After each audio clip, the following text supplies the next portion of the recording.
ವೀಕ್ಷಕರೇ, ಸ್ಪೆಷಲ್ ವ್ಯಕ್ತಿನ ಮೀಟ್ ಮಾಡಕ್ಕೆ ಹೋಗ್ತಾ ಇದ್ದೀನಿ ಸರ್. OTP ಹೇಳಿ ಸರ್. ತುಂಬ ಸ್ಪೆಷಲ್ ಇನ್ವೆಸ್ಟರ್ ಕಮ್ ಟ್ರೇಡರ್ ಅವರು. ಸೊ ಅವ್ರನ್ನ ಮಾತಾಡ್ಸೋಣ. ಸೊ ಈ ಥರ ಇನ್ವೆಸ್ಟರ್ ಕಮ್ ಟ್ರೇಡರ್ನ ನೀವೆಲ್ಲೂ ನೋಡಿರೋಕ್ಕೆ ಸಾಧ್ಯನೇ ಇಲ್ಲ. ಸೊ ಅವ್ರ ಬಗ್ಗೆ ತುಂಬ ತಿಳ್ಕೊಳ್ಳೋದಿದೆ. ಬನ್ನಿ ಅವ್ರನ್ನ ಮೀಟ್ ಮಾಡಿ ಅವ್ರ ಬಗ್ಗೆ ಹೆಚ್ಚಿನ ಮಾಹಿತಿ ತಿಳ್ಕೊಳ್ಳೋಣ. ಮ್ಯೂಚುವಲ್ ಫಂಡು, ಸ್ಟಾಕ್ ಮಾರ್ಕೆಟು ಎಲ್ಲ ಇನ್ವೆಸ್ಟ್ಮೆಂಟ್ ಮಾಡ್ತೀನಿ, ಮತ್ತು ಟ್ರೇಡಿಂಗ್ ಕೂಡ ಮಾಡ್ತೀನಿ. ಸೊ ಯಾರ ಸ್ಪೆಷಲ್ ವ್ಯಕ್ತಿ ಅಂತ ತುಂಬ ಕ್ಯೂರಿಯಾಸಿಟಿ ನಿಮಗೂ ಇದೆ, ನನಗೂ ಇದೆ. ಸೊ ಸ್ಪೆಷಲ್ ವ್ಯಕ್ತಿ ಬಂದು ಸರ್, ಇದು ಬಂದುಬಿಟ್ಟು ನನ್ನ ಸ್ಟಾಕ್ ಮಾರ್ಕೆಟಲ್ಲಿ ನಾನು ಏನೇ ಇನ್ವೆಸ್ಟ್ಮೆಂಟ್ ಮಾಡಿದ್ರು ಕೂಡ ನನ್ನ ಆಟೋಯಿಂದ ಬಂದಿರೋದು 1,48,000 ರೂಪಾಯಿ ನನ್ನ ಇನ್ವೆಸ್ಟ್ಮೆಂಟ್ ಇದೆ. ಅದಕ್ಕೆ ಇವತ್ತಿನ ವ್ಯಾಲ್ಯೂ ಬಂದುಬಿಟ್ಟು 1,87,900 ರೂಪಾಯಿ ಪ್ರೆಸೆಂಟ್ವರೆಗೂ. ಅದು ವ್ಯಾಲ್ಯೂ ಡೌನ್ ಆಗಿದ್ರು ಕೂಡ ಡೌನ್ ಆಗಿದ್ರು ಪ್ರಾಫಿಟ್ ಅಲ್ಲಿ ಇದ್ದಾರೆ. 26% ಪ್ರಾಫಿಟ್ ಅಲ್ಲಿ ಇದೀನಿ ಸರ್. ಸರ್, ದಿನಕ್ಕೆ 51 ರೂಪಾಯಿ ನೀವು ಹೂಡಿಕೆ ಮಾಡಿ, ದಿನಕ್ಕೆ 51 ರೂಪಾಯಿ ಹೂಡಿಕೆ ಮಾಡಿದ್ರೆ ಆಟೋ ಡ್ರೈವರ್ಸು 51 ಲಕ್ಷ ಮಾಡಬಹುದು.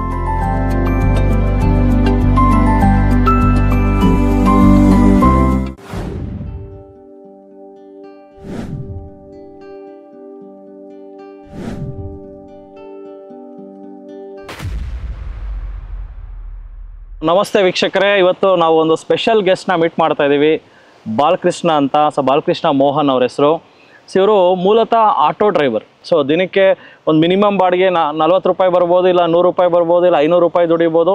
ಬಟ್ ಅವ್ರದ್ದೊಂದು ಕಷ್ಟದ ಜೀವನ. ಯಾಕಂದರೆ 3 ವೀಲರ್ಸು ಬೆಂಗಳೂರಲ್ಲಿ ನೀವು ನೋಡಿರ್ತೀರ. ತುಂಬ ಅವ್ರದ್ದು ಕಷ್ಟದ ಜೀವನ, ಟ್ರಾಫಿಕ್ಕು, ಹೈ ಟ್ರಾಫಿಕ್ಕು, ಇಷ್ಟೆಲ್ಲ ಅವರು ಟೆನ್ಷನಲ್ಲಿ ಆಟೋ ಓಡಿಸ್ಕೊಂಡು ಸಹ ಅವರು ವಿಭಿನ್ನವಾಗಿ ಅವ್ರ ಲೈಫ್ನ ಲೀಡ್ ಮಾಡ್ತಾ ಇದ್ದಾರೆ. ಯಾವ ಥರ ಅಂದರೆ ಶೇರ್ ಮಾರ್ಕೆಟಲ್ಲಿ ಹೂಡಿಕೆ ಮಾಡಿಕೊಂಡು ಸ್ವಲ್ಪ ಟ್ರೇಡಿಂಗ್ ಮಾಡಿಕೊಂಡು ಅವ್ರ ಜೀವನ ನಡೆಸ್ತಾ ಇದ್ದಾರೆ. ಐ ಥಿಂಕ್ ಕರ್ನಾಟಕದಲ್ಲಿ ಇದು one of the first video where ನಾನೊಂದು ಆಟೋ ಡ್ರೈವರ್ನ ಸ್ಟಾಕ್ ಮಾರ್ಕೆಟಲ್ಲಿ ಹೂಡಿಕೆ, ಅದು ಆ್ಯಕ್ಟಿವ್ ಹೂಡಿಕೆದಾರನ ನಾನು ಮಾತಾಡಿಸ್ತಾ ಇದ್ದೀನಿ. ಕಂಪ್ಲೀಟ್ಲಿ ಅವರು ಲೈಫ್ ಸ್ಟೋರಿನ ತಿಳ್ಕೊಳ್ಳೋಣ. ನಮಸ್ಕಾರ ಸರ್. ಸರ್ ನಮಸ್ತೆ. ಸರ್ ನಮಸ್ಕಾರ. ಸೊ ಇವಾಗ ನಮ್ಮ ವೀಕ್ಷಕರಿಗೆ ಒಂದು ಮೇನ್ ಪ್ರಶ್ನೆ ಏನಂದರೆ, ಸೊ ನೀವು ಯಾರು, ನೀವು ಹೆಂಗೆ ಈ ಫಸ್ಟ್ ಆಫ್ ಆಲ್ ನಿಮ್ಮ ಆಟೋ ಡ್ರೈವರ್ ಹೆಂಗಾದರೆ, ಆಟೋ ಡ್ರೈವರ್ ಆಗೋದು ಡೆಫಿನೆಟ್ಲಿ ಒಂದು ಇನ್ಸ್ಪೈರಿಂಗ್ ಸ್ಟೋರಿ ಇರ್ಬೋದು, ಒಂದು ಕಷ್ಟದ ಅದು ಏನು ಜರ್ನಿ ಇದೆಯೋ ಅದನ್ನು ಹೇಳಿ. ಜೊತೆಗೆ ಟ್ರೇಡಿಂಗ್, ಸ್ಟಾಕ್ ಮಾರ್ಕೆಟ್ ಟ್ರೇಡಿಂಗ್ ಆಗಲಿ, ಇನ್ವೆಸ್ಟಿಂಗ್ ಆಗಲಿ, ಇದಕ್ಕೆ ಹೆಂಗೆ ಬಂದ್ರಿ, ಯಾವುದ್ರ ಮುಖಾಂತರ ಬಂದ್ರಿ ಅನ್ನೋದು ಒಂದು ಕ್ಯೂರಿಯಾಸಿಟಿ ನನ್ನಲ್ಲೂ ಇದೆ. ಸರ್, ಇವಾಗ ನಾನು ಆಟೋ ಡ್ರೈವರ್ ಆಗಿದ್ದು ಹೆಂಗೆ ಅಂತಂದರೆ, ನಾನು ತುಂಬ ಚಿಕ್ಕ ವಯಸ್ಸಲ್ಲೇ ನನ್ನ ಪೇರೆಂಟ್ಸ್ನ ಕಳ್ಕೊಂಡಿರೋದು. ನಾನು ತುಂಬ ಎಲ್ಲ ಥರ ಕೆಲಸ ಮಾಡಿದ್ದೀನಿ. ಜೀತ ಕೆಲಸ ಮಾಡಿದ್ದೀನಿ, ಮತ್ತು ಆಫೀಸ್ ಬಾಯ್ ಆಗಿ ಕೆಲಸ ಮಾಡಿದ್ದೀನಿ. ಎಲ್ಲರದು ನಮ್ಮ ನಾರ್ಮಲ್ ಆಗಿ ಏನಿರುತ್ತೆ ಅಂತಂದರೆ, ಹೆಂಗಾದ್ರೂ ಮಾಡಿ ಡ್ರೈವರ್ ಆಗಿಬಿಡ್ಬೇಕು. ಒಂದು ಡ್ರೈವರ್ ಆಗಿದ ತಕ್ಷಣನೇ ಏನೋ ಲೈಫ್ ಚೇಂಜ್ ಆಗಿಬಿಡುತ್ತೆ. ಅದೊಂಥರ ಡ್ರೈವಿಂಗ್ ಅಂದರೆ ಒಂದು ಗೊತ್ತಿದೆಯಲ್ಲ ಸರ್, ಎಲ್ಲ ಒಂದು ಏನೋ ಒಂದು ಕ್ಯೂರಿಯಾಸಿಟಿ ಅದು. ಸೊ ಮೇಯ್ನು ಬದುಕೋಕ್ಕೋಸ್ಕರನೇ ನಾನು ಡ್ರೈವಿಂಗ್ ಫೀಲ್ಡಿಗೆ ಬಂದಿದ್ದು. ಬಸ್ ಓಡಿಸ್ತೀನಿ, ಲಾರಿ ಓಡಿಸಿದ್ದೀನಿ, ಮತ್ತು ಆಟೋ ಓಡಿಸಿದ್ದೀನಿ, ಕ್ಯಾಬ್ ಓಡಿಸಿದ್ದೀನಿ, ಟ್ರಾವೆಲ್ಸ್ ಹಾಕ್ಕೊಂಡಿದ್ದೆ. ಟ್ರಾವೆಲ್ಸಲ್ಲಿ ಕೂಡ ಲಾಸ್ ಮಾಡ್ಕೊಂಡಿದ್ದೀನಿ. ಸೊ ಈ ಥರ ತುಂಬಾ ನಡೆದಿದೆ. ಬಟ್ ಸ್ಟಾಕ್ ಮಾರ್ಕೆಟ್ ಬರಬೇಕು ಅಂತ ಅಂದರೆ ನಾನು ಆಫೀಸ್ ಬಾಯ್ ಆಗಿದ್ದೆ. ಆವಾಗ ಆಫೀಸ್ ಬಾಯ್ ಆಗಿನೇ ಅದ್ರ ಜೊತೆಗೆ ಒಬ್ಬರು ಸರ್ ಇದ್ರು, ನಾನು ಕೆಲಸ ಮಾಡೋ ಜಾಗದಲ್ಲಿ ಏನು ಸರ್ ಇದ್ರು, ಅವ್ರ ಹೆಸರೇನು ಹೇಳ್ತಾ ಇಲ್ಲ. ಆ ಸರ್ ಅವ್ರು ಬಂದ್ಬಿಟ್ಟು ಈ ಸ್ಟಾಕ್ ಮಾರ್ಕೆಟಲ್ಲಿ ಡೈಲಿ ಹೇಳೋರು, ಇವತ್ತು ಮೇಲೋಯ್ತು ಕೆಳಗೋಯ್ತು. ಅವಾಗ ಬಂದ್ಬಿಟ್ಟು ಸರ್ ಇಕನಾಮಿಕ್ ಟೈಮ್ಸಲ್ಲಿ ಮತ್ತು ಟೈಮ್ಸ್ ಆಫ್ ಇಂಡಿಯಾದಲ್ಲಿ ಬಂದ್ಬಿಟ್ಟು ಪೇಪರಲ್ಲಿ ಪ್ರಿಂಟ್ ಆಗ್ತಿದ್ರು, ರೇಟ್ ಇಷ್ಟಿಷ್ಟು ಬರ್ತಾ ಇತ್ತು ಅಂತ. ಮತ್ತೆ ಅದ್ರ ಜೊತೆಗೆ ಇದು ಹೇಳ್ತಿರೋದು ನಾನು 2008ಅಲ್ಲಿ ಸರ್. ಅದ್ರ ಜೊತೆಗೆ ಈ ಡೈಲಿ ಇವರು ಅಪ್ ಆ್ಯಂಡ್ ಡೌನ್ ಹೇಳೋರು, ಮತ್ತೆ ಒಂದು ಶೇರ್ ಹೇಳೋರು. ಅದು ಟಿವಿ ಓಡ್ತಿತ್ತು. ಟಿವಿನಲ್ಲಿ ಬಂದ್ಬಿಟ್ಟು ತೋರಿಸ್ತಾ ಇದ್ರು ಸರ್, ಕೆಳಗಡೆ ಒಂದು ಲೈನಲ್ಲಿ ಹೋಗ್ತಾ ಇರುತ್ತಲ್ವಾ, red bar company, Reliance, HDFC ಈ ಥರ. ಅದು ಅಪ್ ಡೌನ್ ಆಗ್ಬೇಕಾದ್ರೆ ಅವ್ರು ಹೇಳೋರು, ಇವತ್ತು ನೋಡಪ್ಪ ನಾನು ಇದು ತಗೊಂಡಿದ್ದೀನಿ, ಇದೇನಾದರೂ ಸಪೋಸ್ ಮೇಲೆ ಹೋಯ್ತು ಅಂತಂದರೆ ನಿನಗೆ ಟ್ರೀಟ್ ಕೊಡಿಸ್ತೀನಿ. ಅದು ಟ್ರೀಟ್ ಏನಪ್ಪ, ಬಿಸ್ಕೆಟು, ಸಮೋಸ, ಜ್ಯೂಸು ಈ ಥರ. ಅದಕ್ಕೆ ಅವ್ರು ಏನು ಹೇಳೋರು ಅಂದರೆ ದೇವ್ರ ಹತ್ರ ಬೇಡ್ಕೋ ಅಂತ. ಸೊ ಹಂಗಾಗಿ ನಾನು ಏನು ಮಾಡ್ತಿದ್ದೆ, ಓ ಅಪ್ಪ ಈ ದೇವರು ಇವತ್ತು ಹೋಗ್ಲಪ್ಪ, ರಿಲಯನ್ಸ್ ಎಕ್ಸಾಂಪಲ್ ಹೇಳ್ತಿರೋದು, ರಿಲಯನ್ಸ್ ಮೇಲೆ ಹೋಗ್ಲಪ್ಪ ದೇವ್ರೆ, ನನಗೇನೋ ಒಂದು ಸಮೋಸನೋ ಇಲ್ಲ ಒಂದು ಜ್ಯೂಸೋ ಸಿಗುತ್ತೆ ಅಂತ. ಮತ್ತು ಇನ್ನೂ ಕೆಲವೊಂದು ದಿವಸ ಮತ್ತೆ ಹೇಳೋರು, ಇಷ್ಟು ಹೋಯ್ತು ಬಾ ನಿನ್ಗೆ ಟ್ರೀಟ್ ಕೊಡಿಸ್ತೀನಿ ಅಂತ ಕೊಡಿಸೋರು. ಆಮೇಲೆ ಏನು ಮಾಡೋರು, ಅದ್ರ ಜೊತೆಗೆ ಇನ್ನೊಂದು ಯಾವುದೋ ಶೇರ್ ಹೇಳೋರು, ನೆಕ್ಸ್ಟ್ ಡೇ ಹೆಸರು, ಇದನ್ನ ಇವತ್ತೇನೋ ಡೌನ್ ಹೋಯ್ತು ಅಂದ್ರೆ ನೋಡಪ್ಪ ನಿನಗೆ ನಾನು ಟ್ರೀಟ್ ಕೊಡಿಸ್ತೀನಿ ಅಂತ ಹೇಳೋರು. ಅದಕ್ಕೂ ನಾನು ಬೇಡ್ಕೊಂತ ಇದ್ದೆ. ಸ್ವಲ್ಪ ಹೋಯ್ತಾ ನನಗೆ ಕ್ಯೂರಿಯಾಸಿಟಿ ಬಂತು, ಸರ್ ಏನಿದು ಶೇರ್ ಮಾರ್ಕೆಟ್ ಅಂದ್ರೆ ಏನು ಎತ್ತ ಅಂತ ಸ್ವಲ್ಪ ತಿಳ್ಕೊಳಕ್ಕೆ. ಇದೊಂದು 4-5 ತಿಂಗಳು ನಡೀತು ಇದೇ ತರಾನೇ ಈ ಶೇರ್ ಮಾರ್ಕೆಟ್ ಬಗ್ಗೆನೆ. ಅಂದ್ರೆ ಅವಾಗೆಲ್ಲ ಏನಂದ್ರೆ ಟಿವಿನಲ್ಲಿ ಬರೋದಲ್ಲ ಸರ್, ಇದು CNBC, ಈ TV18 ಆ ಥರ ಇವ್ರದ್ದೆಲ್ಲ ಬಂದ್ಬಿಟ್ಟು ಚಾನಲ್ ಅಲ್ಲಿ ಶೇರ್ ಮಾರ್ಕೆಟ್ ಕಂಟಿನ್ಯೂ ಬರ್ತಾ ಇತ್ತು. ಆಮೇಲೆ ಅದ್ರಲ್ಲಿ ಏನಂತ ಅಂದ್ರೆ, ಅಲ್ಲಿ ಈ ಬ್ರೋಕರ್ ಫಾರ್ಮ್ಗಳು ಬಂದ್ಬಿಟ್ಟು ತೋರಿಸೋರು. ಅದು ಬಂದ್ಬಿಟ್ಟು ಶೇರ್ ಖಾನ್ ಆಗಿರ್ಬೋದು. ಅವಾಗೆಲ್ಲ ನಮ್ಗೆ ಗೊತ್ತಿರೋದೆ Sharekhan, Angel Broking, Motilal ಇವ್ರದೇನೆ ಸರ್ ಇದ್ದಿದ್ದು. ಸೊ ಅದ್ರಲ್ಲಿ ಏನ್ ಮಾಡಿದೆ, ಫಸ್ಟ್ ಟೈಮ್ ನನಗೆ ಏನೂ ಗೊತ್ತಿಲ್ಲ, ನನ್ನ ಹತ್ರ ಪ್ಯಾನ್ ಕಾರ್ಡ್ ಇಲ್ಲ, ಏನೂ ಇಲ್ಲ. ಸೊ ಒಂದು ಬ್ಯಾಂಕ್ ಅಕೌಂಟ್ ಇತ್ತು, ಅದನ್ನು ಮೈನಿಯರ್ ಬ್ಯಾಂಕ್ ಅಕೌಂಟ್. ಅದು ಹೆಂಗಾದ್ರು ಮಾಡಿ ನಾನು ಶೇರ್ ಮಾರ್ಕೆಟ್ ಎಂಟ್ರಿ ಆಗ್ಲೇಬೇಕು ಏನು ಅಂತ. ಲಾಸ್ಟಿಗೆ ಏನಂದ್ರೆ ಇವ್ರು ಟ್ರೀಟ್ ಕೊಡ್ಸೋದು ಬಿಟ್ಬಿಟ್ರು, ಅದೇನಾಯ್ತೋ ನನ್ಗೆ ಗೊತ್ತಿಲ್ಲ. ಅವ್ರು ಟ್ರೀಟ್ ಕೊಡ್ಸೋದು ಬಿಟ್ರು, ಆದ್ರೂ ಹೇಳೋರು ಹಿಂಗೆ ಇವತ್ತು ಇದು ಆಯ್ತು ಅದು ಆಯ್ತು, ಹಬ್ಬನ ಆಫ್ಸರ್ ಹೋಯ್ತು ಅಂತ ಎಲ್ಲ ಹೇಳೋರಲ್ಲ, ಅದೊಂದು ಮೈಂಡ್ ತುಂಬ್ಕೊಂತ ಹೋದೆ ಸರ್. ಆಮೇಲೆ ಅದ್ರ ಜೊತೆಗೆ ಆಫೀಸ್ ಬೈ ಕೆಲಸ ಬಿಟ್ಟು ಮತ್ತೆ ನಾನು ಡ್ರೈವಿಂಗ್ ಫೀಲ್ಡ್ ಕಲ್ತ್ಕೊಂಡು ಇದ್ರಲ್ಲಿ ಬಂದ್ರೆ. ಬಟ್ ಏನಂತ ಅಂದ್ರೆ ಯಾವಾಗ್ಲೂ ಮೈಂಡ್ ಅಲ್ಲಿ ಕಾಡೋದು ಸ್ಟಾಕ್ ಮಾರ್ಕೆಟ್. ಅಲ್ಲೊಂದು ನಿಮ್ಗೆ ಒಂದು ಕ್ಯೂರಿಯಾಸಿಟಿ. ಹೌದು ಸರ್. ಇದು ನೋಡಿ ತುಂಬಾ ಖುಷಿ ಆಗುತ್ತೆ. ಒಂದು ಆಫೀಸ್ ಬಾಯ್ ಕೆಲಸ ಮಾಡ್ಕೊಂಡು ಅವ್ರ ಬಾಸ್ ಒಂದು ಸೀನಿಯರ್ ಪೋಸ್ಟ್ ಅಲ್ಲಿ ಇರೋರು, ನೀನ್ ಬೇಡ್ಕೋ, ನೀನ್ ಅನ್ಕೊಂಡಿದ್ದಾದ್ರೆ ನೀನ್ ಟ್ರೀಟ್ ಕೊಡಿಸ್ತೀನಿ. ಅಂದ್ರೆ ಅವರೇ ಹೇಳೋರಂತ ಈ ಶೇರ್ ಮೇಲಕ್ಕೆ ಹೋಗ್ಲಿ ಅಂತ ಬೇಡ್ಕೊ. ಅಂದ್ರೆ ನಿಮ್ಮ ಬೇಡಿಕೆ ತುಂಬಾ ಪವರ್ಫುಲ್, ನಿಮ್ ಬೇಡಿಕೆ ದೇವ್ರು ಕೇಳ್ತಾನೆ ಅಂತ. ಸೊ ಬಟ್ ಆಕ್ಚುಲಿ ಫೈನಲಿ ಇವ್ರಿಗೆ ಟ್ರೀಟ್ಗೋಸ್ಕರ ಪಾಪ ದೇವ್ರನ್ನ ಕೇಳ್ಕೊತಾ ಇದ್ದಾರೆ. ಬಟ್ ಶೇರ್ ಮಾರ್ಕೆಟ್ ಅಂದ್ರೆ ಏನೂ ಗೊತ್ತಿಲ್ಲ, ಏನೋ ಯಾರೋ ಹೇಳೋರು ಕೇಳಿಸ್ಕೊಳ್ಳೋರು, ಒಂದು ಇಂಟ್ರೆಸ್ಟಿಂಗ್ ಜರ್ನಿ ಸ್ಟಾರ್ಟ್ ಆಗಿದೆ. ಸೊ ಇಷ್ಟೆಲ್ಲ ಆದ್ಮೇಲೆ ಡೆಫಿನೆಟ್ಲಿ ನಿಮ್ಗೊಂದು ಅದು ಕಷ್ಟ ಅನಿಸ್ಲಿಲ್ವಾ ಕಲಿಯೋದು ಇದೆಲ್ಲ? ಸರ್ ನನಗೆ ಏನೂ ಗೊತ್ತಿಲ್ಲ, ಸ್ಟ್ರೈಟ್ ಝೆರೋದಾನಲ್ಲಿ ಬಂದ್ಬಿಟ್ಟು ಅವಾಗ ಬಂದ್ಬಿಟ್ಟು ಸರ್ ಇವಾಗೆಲ್ಲ ಆನ್ಲೈನಲ್ಲಿ ಬೇಗ ಮಾಡ್ಕೋಬಹುದು, ಜಸ್ಟ್ ರಿಜಿಸ್ಟ್ರೇಷನ್ ಪ್ರೋಸೆಸ್. ಅವಾಗ ಆ ಥರ ಇರಲಿಲ್ಲ ಸರ್. ಒಂದು 50-60 ಒಂದು ಬುಕ್ ತರ ಕೊಡೋದು, ಅದಕ್ಕೆಲ್ಲ ಸೈನ್ ಮಾಡಬೇಕಿತ್ತು, ಪ್ಯಾನ್ ಕಾರ್ಡ್ ಇರಬೇಕಿತ್ತು. ಸೊ ಅದು ಇದು ಹೇಳ್ತೀರಾ ಸರ್ 2008 ಅಲ್ಲಿ ಆ ಥರ ಪ್ರೋಸೆಸ್ ಅಲ್ಲೇ ಇದ್ದಿದ್ದು. ನನಗೆ ಓಡಾಡಕ್ಕೆ ಏನು ಗೊತ್ತಿರಲಿಲ್ಲ ಸರ್. ಅದು ಕೂಡ ಅವಾಗ ಮೋಸ್ಟ್ಲಿ ಶೇರ್ ಖಾನ್ ಅವ್ರದ್ದು ಬಂದ್ಬಿಟ್ಟು ರಾಜಾಜಿನಗರದಲ್ಲಿ ಇತ್ತು ಸರ್ ಆಫೀಸು. ನನಗೆ ಎಲ್ಲೂ ಓಡಾಡಕ್ಕೇನು ಗೊತ್ತಿರಲಿಲ್ಲ. ಜಸ್ಟ್ ಒಂದು ರೂಮಿಂದ ನಾನು ಈ ಆಫೀಸ್ಗೆ ಅಷ್ಟೇ ಓಡಾಡ್ಬೇಕಿತ್ತು. ಹೆಂಗೋ ಹೋಗಿ ಮಾಡಿ ಪ್ಯಾನ್ ಕಾರ್ಡ್ ಮಾಡಿಸ್ಕೊಂಡೆ. ಅಂದ್ರೆ ಇದೆಲ್ಲ ಬಂದು ಒಂದೊಂದಾಗಿ. ಆಮೇಲೆ ಬ್ಯಾಂಕ್ ಅಕೌಂಟ್ ಸ್ಟೇಟ್ಮೆಂಟ್ ಅಂತ ಕೇಳೋರು, ಒಂದು ಮಿನಿಮಮ್ ಅಂದ್ರು. ಸ್ಟಾರ್ಟಿಂಗ್ ಅಲ್ಲಿ ಸಾಲ ಮಾಡ್ಬಿಟ್ಟು 5,000 ರೂಪಾಯಿ ಹಾಕಿದ್ದೀನಿ ಸರ್.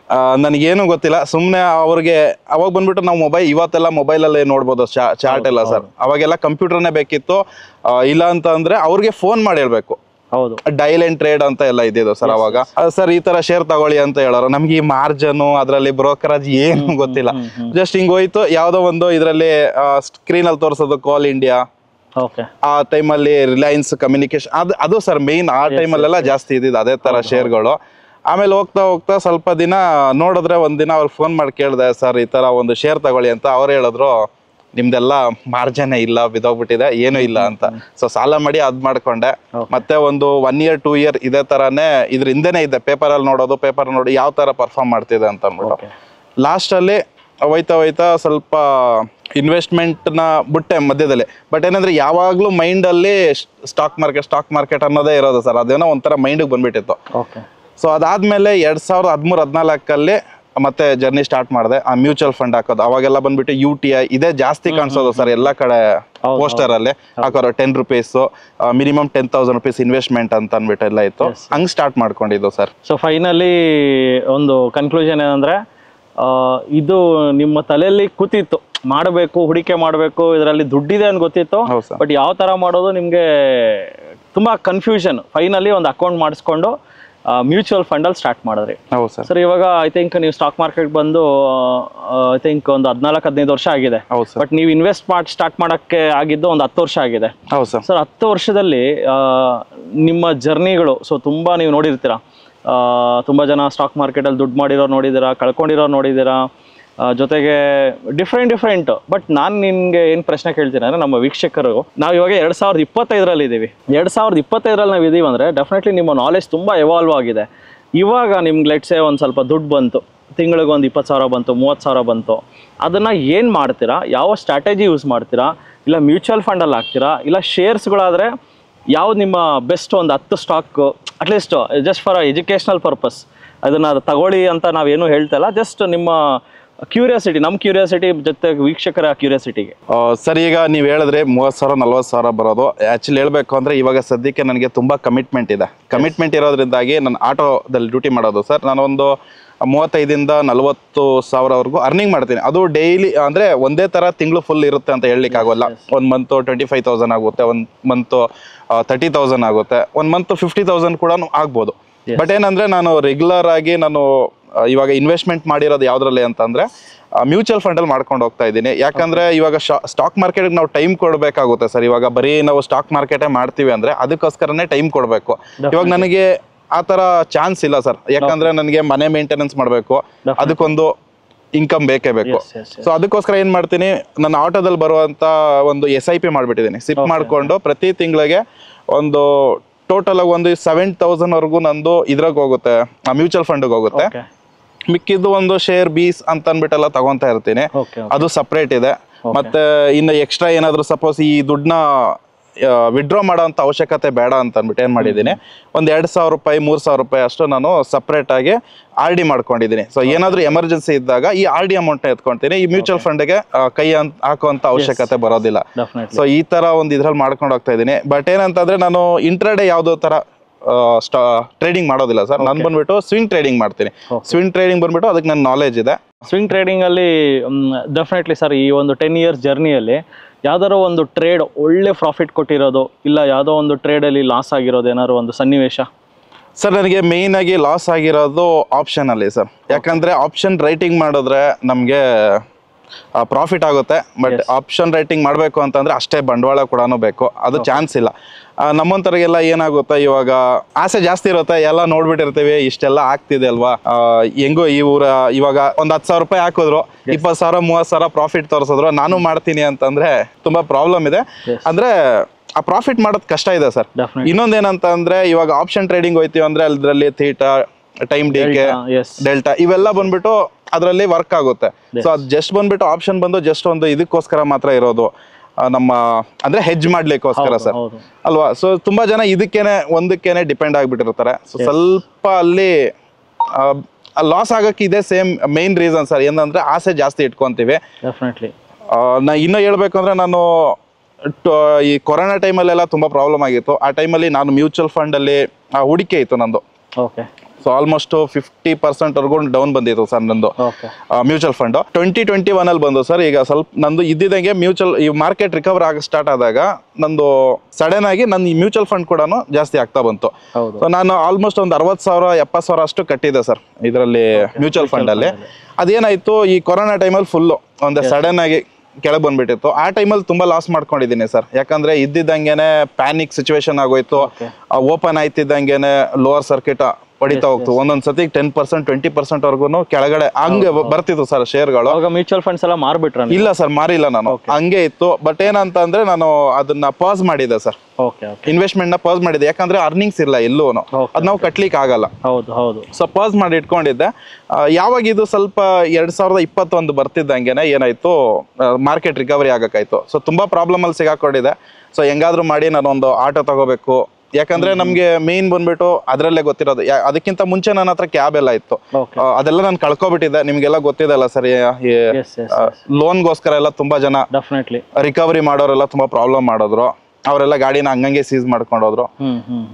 ಸ್ಟಾಕ್ ಮಾರ್ಕೆಟ್ ಅಲ್ಲಿ ದುಡ್ಡು ಮಾಡಿದೀನಿ. ಬಟ್ ಏನಂತಂದ್ರೆ ಆ ದುಡ್ಡನ್ನ ತಗೊಂಡೋಗಿ ಸ್ಟಾಕ್ ಮಾರ್ಕೆಟ್ ಅಲ್ಲಿ ಉಳಿಸ್ಕೊಂಡಿಲ್ಲ ನಾನು, ಎಲ್ಲ ಹೊರಗಡೆ ಹಾಕ್ದೆ ಸರ್. ಅಲ್ಲಿ ಸಿಗೋದು ಇಲ್ಲಿ ಹಾಕೋದು, ಸಿಗೋದು ಇಲ್ಲಿ ಹಾಕೋದು ಮಾಡಿ ಲಾಸ್ಟ್ ಅಲ್ಲಿ ಏನಾಗೋಯ್ತು, ಯಾವುದನ್ನು ಉಳಿಸ್ಕೊಂಡಿಲ್ಲ.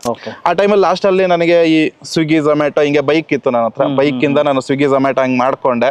ಅದೇ ಟೈಮ್ಗೆ 21 ಅಲ್ಲಿ ಸ್ವಲ್ಪ ಮಾರ್ಕೆಟ್ ರಿಕವರಿ ಆಯ್ತಿದ್ದಂಗೆ ಮ್ಯೂಚುವಲ್ ಫಂಡ್ ವ್ಯಾಲ್ಯೂ ಕೂಡ ಸ್ವಲ್ಪ ಜಾಸ್ತಿ ಆಯ್ತು. ಒಂದು 60,000-65,000 ಕೊಟ್ಟು ಒಂದು ಸೆಕೆಂಡ್ ಹ್ಯಾಂಡ್ ಆಟೋ ಹಾಕೊಂಡೆ. ಯಾಕಂದ್ರೆ ಅವಾಗ ಗಾಡಿಗಳಿಗೆಲ್ಲ ವ್ಯಾಲ್ಯೂ ಬಿದ್ದೋಗಿತ್ತು. ಸೊ ಆ ಮ್ಯೂಚುವಲ್ ಫಂಡ್ ದುಡ್ಡಿಂದಾನೆ ಮತ್ತೆ ಅಂದ್ರೆ ಅದನ್ನ ಕ್ಲೋಸ್ ಮಾಡಿದೆ ಸರ್. ಫುಲ್ ಎಲ್ಲ ಅಮೌಂಟ್ ಹಾಕೊಂಡು ಆಟೋ ತಗೊಂಡೆ. ಏನ್ ಸಣ್ಣ ಪುಟ್ಟ ಸಾಲಗಳಿತ್ತು ಅದನ್ನೆಲ್ಲ ಕ್ಲಿಯರ್ ಮಾಡಿದೆ. ಮತ್ತೆ ಫ್ರೆಶ್ ಆಗಿ ನಾನು contra fund, SBI contra fund ಅಲ್ಲಿ ಈಗ ಇನ್ವೆಸ್ಟ್ ಮಾಡ್ಕೊಂಡ್ ಬರ್ತಾ ಇದ್ದೀನಿ ಕಳೆದ 2 ವರ್ಷಗಳಿಂದ ಸರ್. ಸೊ ಇವಾಗ ನಿಮ್ದು ಅದು ಲಾಸ್ ಎಲ್ಲ ರಿಕವರ್ ಆಗಿ ಇವಾಗ ಪ್ರಾಫಿಟಬಲ್ ಆಗಿದ್ದೀರಾ? Yes sir. ಸೊ ಇದೊಂದು ಖುಷಿ ವಿಚಾರ. ನೋಡಿ, ಇವ್ರ ಲೈಫಲ್ಲೂ ಒಂದು ಏಳು ಬೀಳುಗಳು.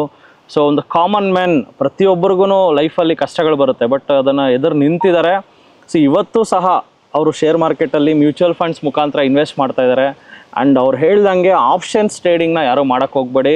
ಬಿಕಾಸ್ ಆಪ್ಷನ್ಸ್ ಟ್ರೇಡಿಂಗಲ್ಲಿ ಸುಮ್ಮನೆ 10,000 ಹಾಕ್ತಾರೆ, 20,000 ಹಾಕ್ತಾರೆ, ಅದು 50,000 1 ಲಕ್ಷ ಆಗುತ್ತೆ. ನಾವೇನು ಅನ್ಕೋತೀವಿ, ಇನ್ನೇನು ಸ್ವರ್ಗದ ಬಾಗಿಲು ಓಪನ್ ಆಗುತ್ತೆ ಅನ್ಕೋತೀವಿ. ಆಮೇಲೆ ಗೊತ್ತಾಗುತ್ತೆ ಅದು ನರಕದ ಬಾಗಿಲು, ಸ್ವರ್ಗದ ಬಾಗಿಲಲ್ಲ. ಸೊ ದಯಮಾಡಿ ನೇಕೆಡ್ ಆಪ್ಷನ್ಸ್ ಯಾರು ಮಾಡ್ತಾ ಇದ್ದಾರೆ, ಎಕ್ಸ್ಪೆಷಲಿ ಮಿಡಲ್ ಕ್ಲಾಸು ಕಡು ಬಡವರು, ಎಕ್ಸ್ಪೆಷಲಿ ನೇಕೆಡ್ ಆಪ್ಷನ್ಸ್ ಮಾಡೋರು ಸುಟ್ಟೋಗೋ ಚಾನ್ಸಸ್ ಇರುತ್ತೆ, ಇರೋ ಲೈಫ್ನು ಹಾಳು ಮಾಡ್ಕೊಳ್ಳೋ ಚಾನ್ಸಸ್ ಇರುತ್ತೆ. ದಯಮಾಡಿ ನಿಲ್ಲಿಸಿ ಅಂತ ನಾನು ಕೇಳ್ಕೊತೀನಿ. ಏನೇ ಇದ್ರೂ ಹೂಡಿಕೆ ಮಾಡಿ, ಮ್ಯೂಚುವಲ್ ಫಂಡ್ ಮಾಡಿ, SIP ಮಾಡಿ, ಲಾಂಗ್ ಟರ್ಮ್ ಹೂಡಿಕೆ ಮಾಡಿ, ಶೇರ್ಸಲ್ಲಿ ಇನ್ವೆಸ್ಟ್ ಮಾಡಿ, ಅದು ಚೆನ್ನಾಗಿ ತಿಳ್ಕೊಂಡು ಇನ್ವೆಸ್ಟ್ ಮಾಡಿ ಅಂತಲೂ ಹೇಳ್ತೀನಿ. ಸರ್, ನೀವು 2014 ಸ್ಟಾರ್ಟ್ ಮಾಡಿದಾಗ ಯಾವ್ದಾನ ಒಂದು ಶೇರು ಆವಾಗ ಏನು ರೇಟ್ ಇತ್ತು, ಇವಾಗ ಏನು ರೇಟ್ ಇದೆ, ಏನಾದ್ರು ಒಂದು ನಮ್ಮ ಯಾಕಂದರೆ ತುಂಬ ಜನ ಆಟೋ ಡ್ರೈವರ್ಸ್ ಈ ವಿಡಿಯೋ ನೋಡ್ತಾ ಇರ್ತಾರೆ, ಅವ್ರಿಗೆ ಶೇರ್ ಮಾರ್ಕೆಟ್ ಅಂದರೆ ತುಂಬ ನೆಗೆಟಿವ್ ಇರ್ತದೆ. ನಾನು ನೋಡ್ದಂಗೆ ಸ್ವಿಗ್ಗಿ, ಝೊಮ್ಯಾಟೊ, ಆಟೋ ಓಡಿಸೋರು, ಹೂವು ಮಾರೋರು, ಸಣ್ಣ ಒಂದು ಪೆಟ್ಟಿಗೆ ಅಂಗಡಿ ಇಟ್ಕೊಂಡಿರೋರು, ಪ್ರಾವಿಷನ್ ಸ್ಟೋರ್ ಇಟ್ಕೊಂಡಿರೋರು, ಸೊ ಕಡು ಬಡವರು ಶೇರ್ ಮಾರ್ಕೆಟ್ ಬಗ್ಗೆ ನೆಗೆಟಿವ್ ಆಗಿ ಯೋಚನೆ ಮಾಡ್ತಾರೆ.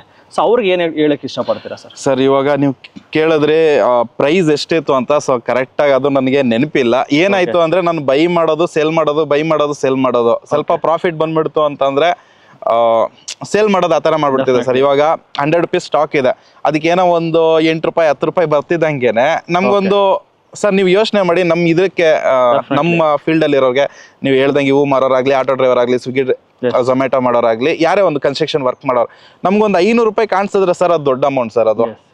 ಸೊ ಹಂಗಾಗಿ ಏನು ಮಾಡ್ತಿದೆ, ಒಂದು 10,000 ರೂಪಾಯಿ ಹೂಡಿಕೆನಲ್ಲಿ ಒಂದು 400 ರೂಪಾಯಿ 500 ರೂಪಾಯಿ ಕಾಣಿಸ್ತಿದ್ದಂಗೆನೆ ಎತ್ಕೊಬಿಡು ಎಕ್ಸಿಟ್ ಮಾಡ್ಬಿಡ್ತಾ ಇದೆ ಸರ್.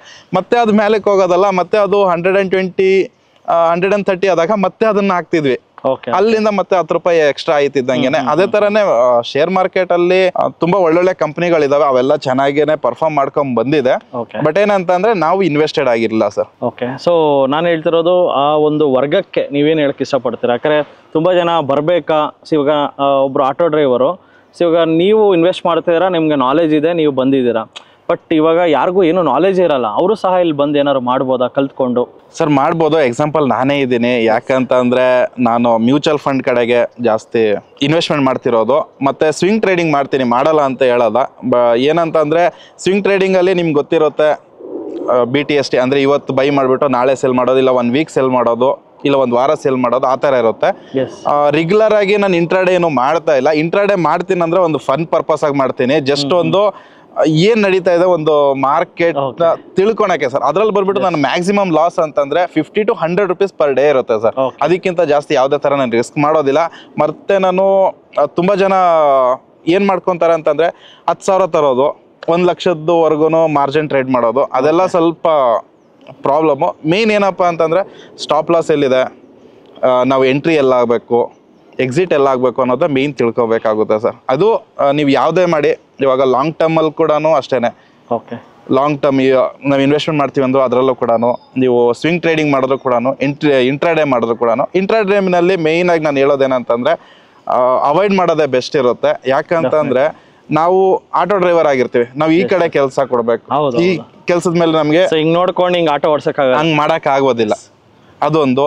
ಇನ್ನೊಂದೇನಪ್ಪ ಅಂತಂದ್ರೆ ಇವಾಗ ತುಂಬಾನೇ ಇದು ಸ್ಟ್ರೆಸ್ ಇರೋ ಅಂತ ಕೆಲಸ ಸರ್ ಇಂಟ್ರಾಡೇ ಮಾಡ್ತೀವಿ ಅಂತಂದ್ರೆ. ಯಾಕಂದ್ರೆ ಬರೀ ನೀವು ಟ್ರೇಡ್ ತಗೊಂಡು ಒಂದು 4 hour 5 hour ಒಳಗಡೆನೆ ನೀವು ಎಕ್ಸಿಟ್ ಆಗಬೇಕು. ತುಂಬಾ ಜನ ಹೇಳ್ತಾರೆ 8 o'clock ಎಂಟ್ರಿ ಆಗ್ಬೋದು, 9 o'clock 9:15 ಎಂಟ್ರಿ, ಹಂಗ ಆಗಕ್ ಆಗೋದಿಲ್ಲ.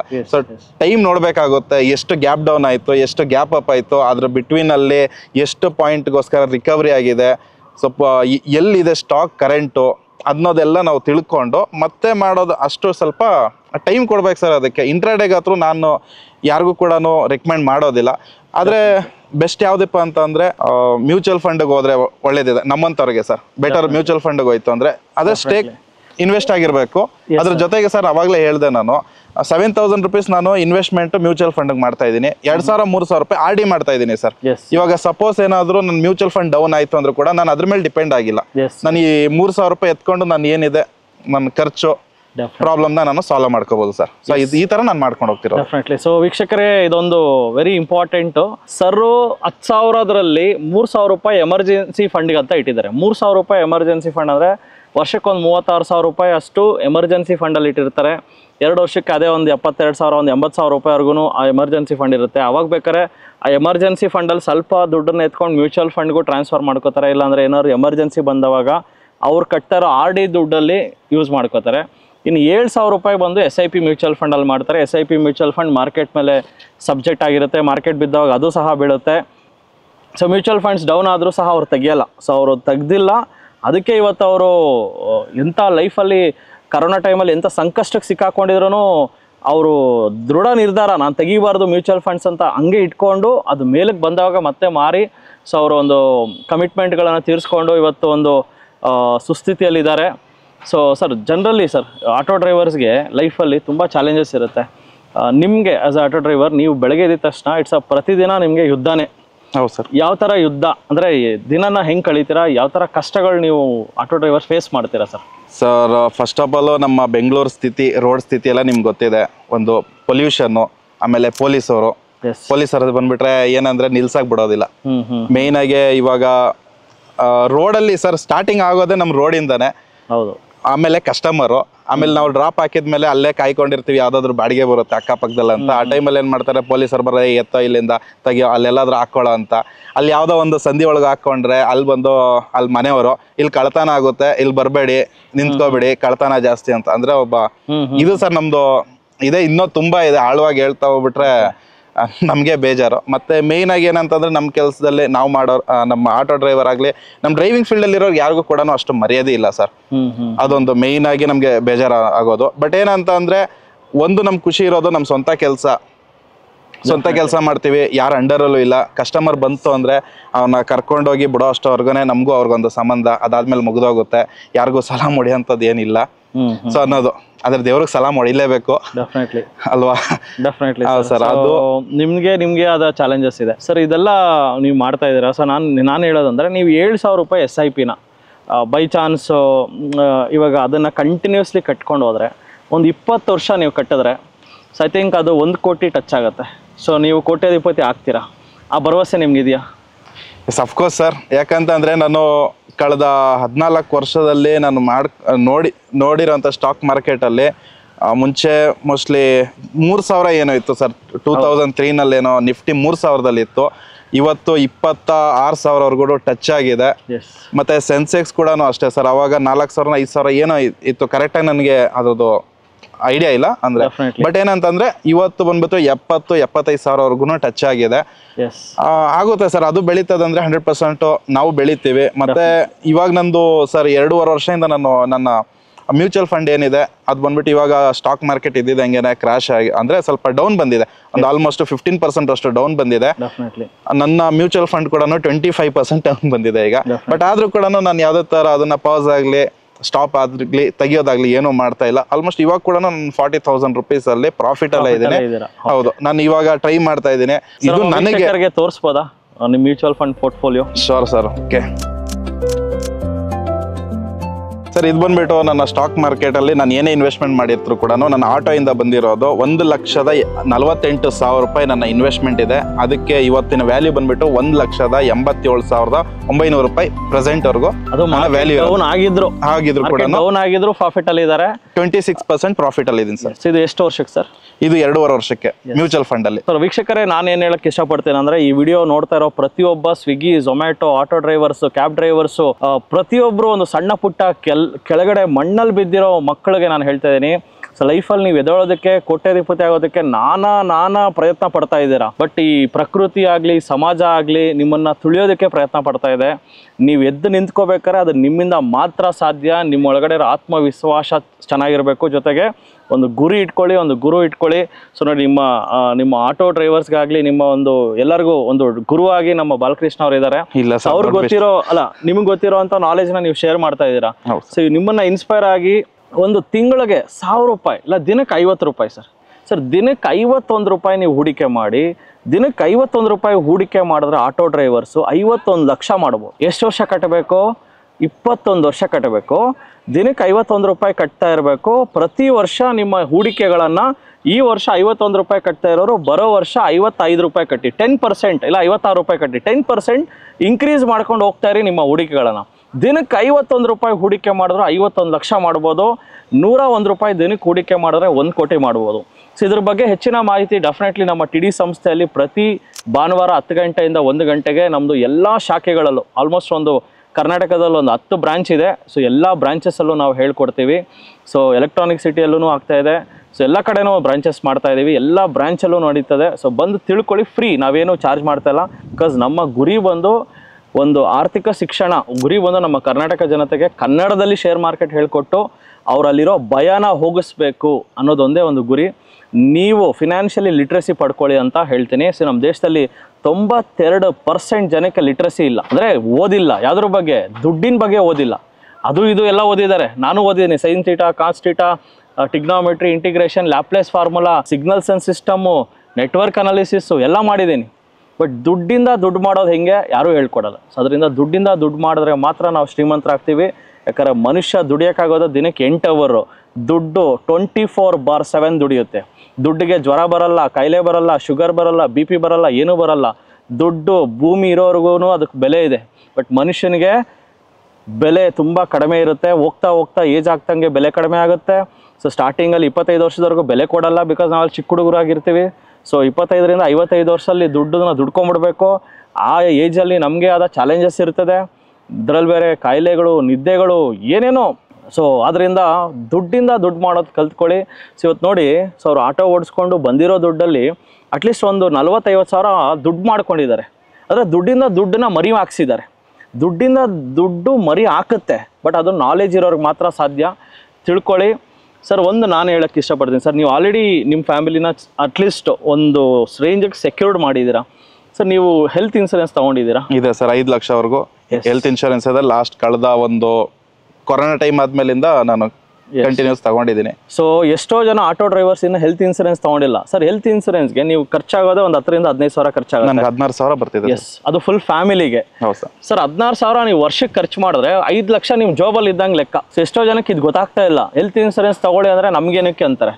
ಬಟ್ ಹಾಸ್ಪಿಟ್ಲಿಗೆ ಹೋದವಾಗ 5 ಲಕ್ಷ ಬಿಲ್ ಆದವಾಗ ಗೊತ್ತಾಗುತ್ತೆ. 5 ಲಕ್ಷ ಸಾಲ ತೀರ್ಸೋಷ್ಟರಲ್ಲಿ ಅದು ಏನೋ ಕೈ ಸಾಲ ಮಾಡಿ ಎತ್ಕೊಂಬರ್ತಾರೆ. ಹಾಸ್ಪಿಟ್ಲಲ್ಲಿ ಹೆಂಗೋ ಉಳಿಸ್ಕೋತಾರೆ ಜೀವನ. ಬಟ್ 5 ಲಕ್ಷ ತೀರ್ಸೋದಕ್ಕೆ 5 ವರ್ಷ ಹಿಂದಕ್ಕೆ ಹೋಗ್ಬಿಡ್ತಾರೆ ಲೈಫಲ್ಲಿ. ನಿಜ. ಸೊ ಒಂದು ಹೆಲ್ತ್ ಇನ್ಸೂರೆನ್ಸ್ ಮಾಡಿಸ್ಕೊಳ್ಳಿ. ಒಂದು ಟರ್ಮ್ ಇನ್ಸೂರೆನ್ಸ್ ಕೊಡ್ತಾರಾ ಇಲ್ವೋ ಗೊತ್ತಿಲ್ಲ ಆಟೋ ಡ್ರೈವರ್ಸ್ಗೆ. ನಿಮ್ದು IT ರಿಟರ್ನ್ಸ್ ಇದ್ರೆ ಅದು ಕೊಡ್ತಾರೆ. ನಂದಿದೆ, ಕೊಡ್ತಿದ್ದಾರೆ. ಇವಾಗ IT ರಿಟರ್ನ್ಸ್ ಫೈಲ್ ಮಾಡ್ಬೇಕಂತ ಏನಿಲ್ಲ, 25 lakh ವರೆಗೂ ಕೊಡ್ತಿದ್ದಾರೆ. ಓಕೆ, 25 lakhs ವರೆಗೂ ಕೊಡ್ತಾರೆ. ನಾನು ಆಕ್ಚುಲಿ ಬಂದ್ಬಿಟ್ಟು ಅಂದ್ರೆ 10th ಪಾಸ್ ಆಗಿದ್ರೆ 50 lakh ವರೆಗೂ ಕೊಡ್ತಿದ್ದಾರೆ ಸರ್. ಈಗ 10th ಬೆಲೋ ಇರೋರಿಗೆಲ್ಲ ಬಂದ್ಬಿಟ್ಟು 25 lakh. ನಂದು 10th ಪಾಸ್ ಆಗಿಲ್ಲ, ಹಂಗಾಗಿ ನನ್ಗೆ 25 lakh ಅಲ್ಲಿ. 25 ಲಕ್ಷಕ್ಕೆ ಎಷ್ಟು ಕಟ್ಬೇಕು ಸರ್ ವರ್ಷಕ್ಕೆ? ಸರ್ ನನಗಿದು ನಾನು ಮಂತ್ಲಿ ಮಾಡ್ಕೊಂಡ್ಬಿಟ್ಟಿದ್ದೀನಿ. ಒಂದೇ ಸತಿ ಕಟ್ಟೋದಂದ್ರು ಕಷ್ಟ ಆಗುತ್ತೆ ಅಂತ ಅಂದ್ಬಿಟ್ಟು ಮಂತ್ಲಿ ಕಟ್ಕೊಂಡು ಹೋಗ್ತಾ ಇದ್ದೀನಿ. 1020 rupees ಕಟ್ತಾ ಇದ್ದೀನಿ ಸರ್. ಓಕೆ, ತಿಂಗಳಿಗೆ. ಸೊ 1020 rupees ತಿಂಗಳ ಕಟ್ತಾ ಇದ್ದಾರೆ. 25 ಲಕ್ಷ ರೂಪಾಯಿದು ಟರ್ಮ್ ಇನ್ಸೂರೆನ್ಸ್ ಮಾಡಿಸ್ಕೊಂಡಿದ್ದಾರೆ. ಸೊ ಟರ್ಮ್ ಇನ್ಸೂರೆನ್ಸ್ ಅಂದರೆ ಇದು ಓನ್ಲಿ ಎಮರ್ಜೆನ್ಸಿ ಏನಾದ್ರು ಹೆಚ್ಚು ಕಮ್ಮಿ ಆಗಿ ತೀರ್ಕೊಂಡ್ರೆ ಮಾತ್ರ ಬರೋವಂಥ ದುಡ್ಡು. ಬಟ್ ಇದು ತುಂಬ ಬೇಕಾಗುತ್ತೆ ಆಟೋ ಡ್ರೈವರ್ಸ್ಗೆ, ಕ್ಯಾಬ್ ಡ್ರೈವರ್ಸ್ಗೆ, ಸ್ವಿಗ್ಗಿ ಝೊಮ್ಯಾಟೊ ಮಾಡೋರಿಗೆ ತುಂಬ ಅವಶ್ಯಕತೆ ಇದೆ. ಯಾಕಂದರೆ ಹೈಯೆಸ್ಟ್ ರಿಸ್ಕ್ ಇರೋದು ಇವ್ರಿಗೆ ಲೈಫಲ್ಲಿ. ಬಿಕಾಸ್ ಯಾವ ಟೈಮಲ್ಲಿ ಏನಾಗುತ್ತೋ ಹೇಳೋಕ್ಕಾಗಲ್ಲ. ಅದಕ್ಕೊಂದು ಟರ್ಮ್ ಇನ್ಸೂರೆನ್ಸ್ ಆಗಲಿ, ಒಂದು ಹೆಲ್ತ್ ಇನ್ಸೂರೆನ್ಸ್ ಆದರೂ ಮಾಡ್ಕೊಳ್ಳಿ. ಸೊ ಎಲ್ಲೆಲ್ಲೋ ಏನೇನೋ ಖರ್ಚು ಮಾಡ್ತೀವಿ, ಏನೋ ಹಬ್ಬಕ್ಕಾಗಲಿ ಇಲ್ಲ ಊಟಕ್ಕಾಗಲಿ ಒಂದು ಪಾರ್ಟಿಗಾಗಲಿ ಖರ್ಚು ಮಾಡ್ತೀವಿ. ಒಂದು ಫಿನಾನ್ಷಿಯಲ್ ಪ್ಲ್ಯಾನಿಂಗ್ ಮಾಡಿಕೊಂಡು ಡೆಫಿನೆಟ್ಲಿ ಒಂದು ಸೇಫಾಗಿರಿ. ಒಂದು ಫಿನಾನ್ಷಿಯಲ್ ಪ್ಲ್ಯಾನಿಂಗ್ ಯಾರಿಗಿರುತ್ತೋ ಅವರು ಲೈಫಲ್ಲಿ ಮೇಲಕ್ಕೆ ಎದೊಳ್ತಾರೆ, ದುಡ್ಡು ಮಾಡ್ತಾರೆ, ಲೈಫನ್ನ ಸೇಫ್ಟಿಯಾಗಿ ಇಟ್ಕೋತಾರೆ, ಲೈಫಲ್ಲಿ ಸಕ್ಸಸ್ಸು ಆಗ್ತಾರೆ, ಕೋಟ್ಯಾಧಿಪತಿನೂ ಆಗ್ತಾರೆ. ಸೊ ಏನು ಪ್ಲ್ಯಾನಿಂಗ್ ಇಲ್ದಿರ ಹೆಂಗಂದರೆ ಹಂಗೆ ನಾವು ಇನ್ನೂ ಅನ್ಸಿವಿಲೈಸ್ಡ್ ಏನೋ ನಾವು ಇದ್ದೀವಿ, ಬದುಕ್ತಾ ಇದ್ದೀವಿ, ತಿಂದೆ ನಾನು ಮಲ್ಕೊಂಡೆ ಎದ್ದೆ. ಸೊ ಆ ಥರ ಇರಬಾರ್ದು. ಸ್ವಲ್ಪ ಪ್ಲ್ಯಾನಿಂಗ್ ಮಾಡ್ಕೊಳ್ಳಿ, ಸ್ವಲ್ಪ ನಿದ್ದೆಯಿಂದ ಎದ್ದು ಬನ್ನಿ ಅಂತ ನಾನು ಕೇಳ್ಕೊತೀನಿ. ಈ ವೀಕ್ಷಕರಿಗೆ ಏನು ಹೇಳೋಕ್ಕೆ ಇಷ್ಟಪಡ್ತೀರಾ? ಒಂದು social message sir. Stock market ಒಳ್ಳೇದಾ ಕೆಟ್ಟದ್ದಾ? ಇದು ಭೂತಾನ ಹಿಡ್ಕೊಂಬಿಡುತ್ತಾ, ರಕ್ತ ಕುಡಿದ್ಬಿಡುತ್ತೆ ಅಂತಾರೆ. ಇದು ಹೌದಾ? ರಕ್ತ ಕುಡಿಯುತ್ತೆ ಇದು? ಸರ್ ಸ್ಟಾಕ್ ಮಾರ್ಕೆಟ್ ಬಂದು ಅದರ ಜಾಗದಲ್ಲಿ ಅದು ಕರೆಕ್ಟ್ ಆಗಿದೆ. ಅದನ್ನ ನಾವು ಬ್ಲೇಮ್ ಮಾಡೋದು ತಪ್ಪಾಗುತ್ತೆ. ಇವಾಗ ಎಷ್ಟೋ ಗ್ಯಾಮ್ಲಿಂಗ್ ಆ್ಯಪ್ಗಳಿದ್ದಾವೆ, ಅದನ್ನು ಸರ್ ದುಡ್ಡು ತಿನ್ನುತ್ತಲ್ವಾ. ಇವಾಗ ನೀವು ಸಪೋಸ್ ಏನಾದರೂ ನಾವು ಸ್ವಲ್ಪ ಹುಷಾರಾಗಿಲ್ಲ, ಹೆಲ್ಮೆಟ್ ಹಾಕೊಂಡಿಲ್ಲ, ಒಂದು ಬೈಕಲ್ಲಿ ಹೋಗ್ಬೇಕಾದ್ರೆ ಬಿದ್ವಿ, ತಲೆ ಹೊಡೆದಾಯ್ತು ಅಂತಂದ್ರೆ ಹಾಸ್ಪಿಟ್ಲಲ್ಲೂ ದುಡ್ಡು ಹೋಗುತ್ತೆ ಸರ್. ಅದ್ರ ಜಾಗದಲ್ಲಿ ಎಲ್ಲಾನು ಅದು ಕರೆಕ್ಟ್ ಆಗಿದೆ. ಬಟ್ ನಾವು ಯಾವ ಥರ ಯೂಸ್ ಮಾಡ್ಕೊತೀವಿ ಅನ್ನೋದನ್ನ ಡಿಪೆಂಡ್ ಆಗಿರುತ್ತೆ.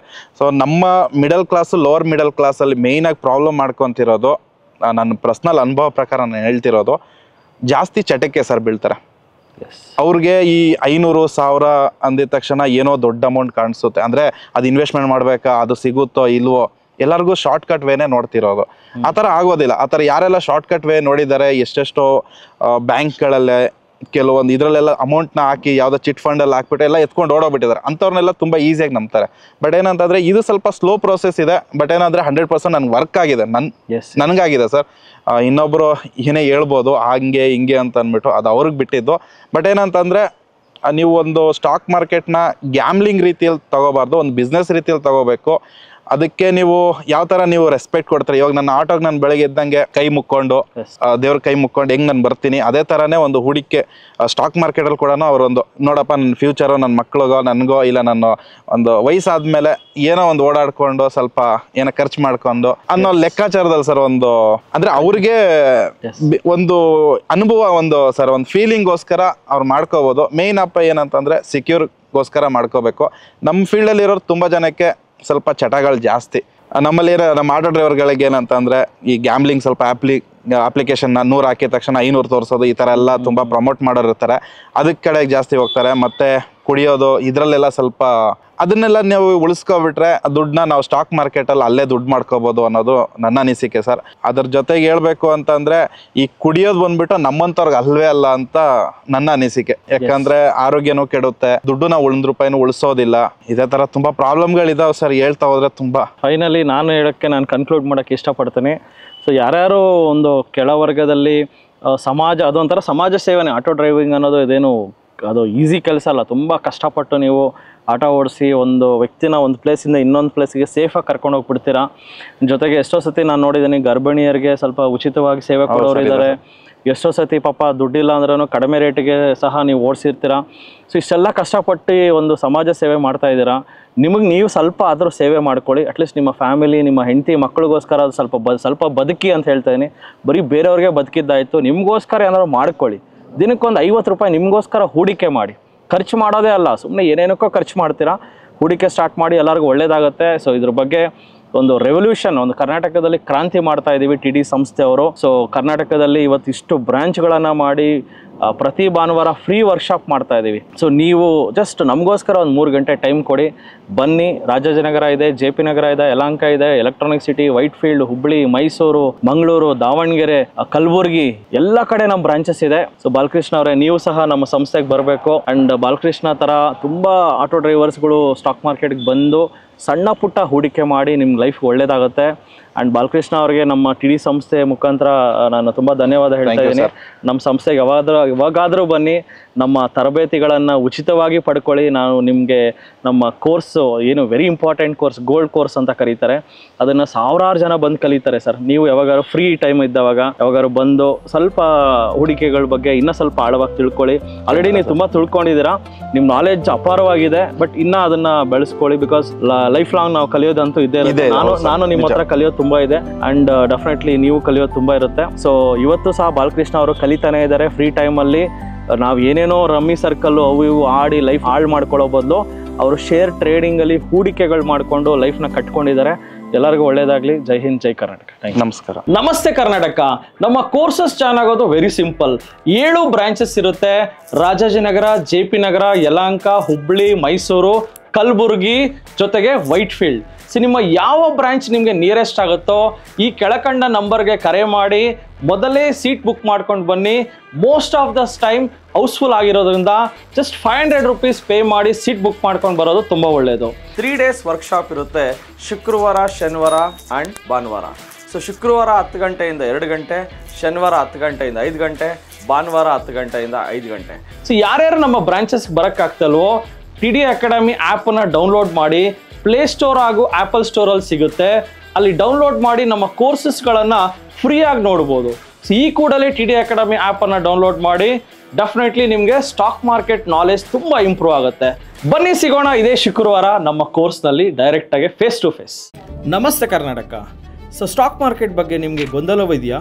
ಯಾವುದೇ ರೀತಿಯ ಪ್ರಶ್ನೆಗಳಿರಲಿ, ಕನ್ಫ್ಯೂಷನ್ ಇರಲಿ, ಅದಕ್ಕೆ ಕ್ಲಾರಿಟಿ ಕೊಡೋದಕ್ಕೆ TD ಅಕಾಡೆಮಿಯ ಗ್ರಾಹಕ ಸೇವಾ ಸಿಬ್ಬಂದಿ ಜೊತೆಗೆ ಈ ಕೂಡಲೇ ಕರೆ ಮಾಡಿ ನಿಮ್ಮ ಪ್ರಶ್ನೆಗಳಿಗೆ ಉಚಿತವಾಗಿ ಸಲಹೆಗಳನ್ನು ಪಡೆಯಿರಿ. Thank you. ಜೈ ಹಿಂದ್, ಜೈ ಕರ್ನಾಟಕ.